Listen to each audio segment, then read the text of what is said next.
আমরা সাধারণত ভাবি ঘুম মানেই মস্তিষ্ক বিশ্রামে চলে গেছে, কিন্তু বাস্তবে আপনি ঘুমিয়ে পড়ার পরও আপনার মস্তিষ্কের কিছু অংশ অবিশ্বাস্য রকম সক্রিয় থাকে।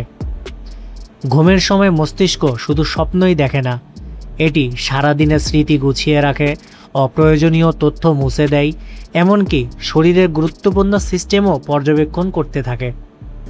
আপনি ঘুমালেও আপনার মস্তিষ্ক নজর রাখে, শ্বাস ঠিক আছে কিনা, কোনো বিপদের শব্দ আসছে কিনা, শরীরের তাপমাত্রা ঠিক আছে কিনা। সবচেয়ে ইন্টারেস্টিং বিষয় হলো, ঘুমের সময় মস্তিষ্কের একটি বিশেষ ক্লিনিং সিস্টেম সক্রিয় হয়, যাকে অনেক বিজ্ঞানী গ্লাইম্ফেটিক সিস্টেম বলেন। এই সিস্টেম মস্তিষ্কের ভেতরে জমে থাকা বর্জ্য ও টক্সিন পরিষ্কার করতে সাহায্য করে। অর্থাৎ ঘুম শুধু বিশ্রাম না, এটি মস্তিষ্কের রাতের মেনটেনেন্স কাজ।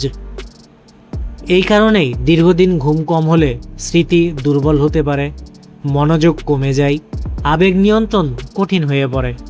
অর্থাৎ আপনি যখন ঘুমান তখনও আপনার মস্তিষ্ক থামে না, বরং তখনই সে নীরবে সবচেয়ে গুরুত্বপূর্ণ কাজগুলো করতে থাকে। ঘুমের সময় আপনার শরীর বিশ্রাম নেয়, কিন্তু মস্তিষ্ক তখনও ব্যস্ত থাকে আপনাকে ঠিকঠাক রাখার কাজে।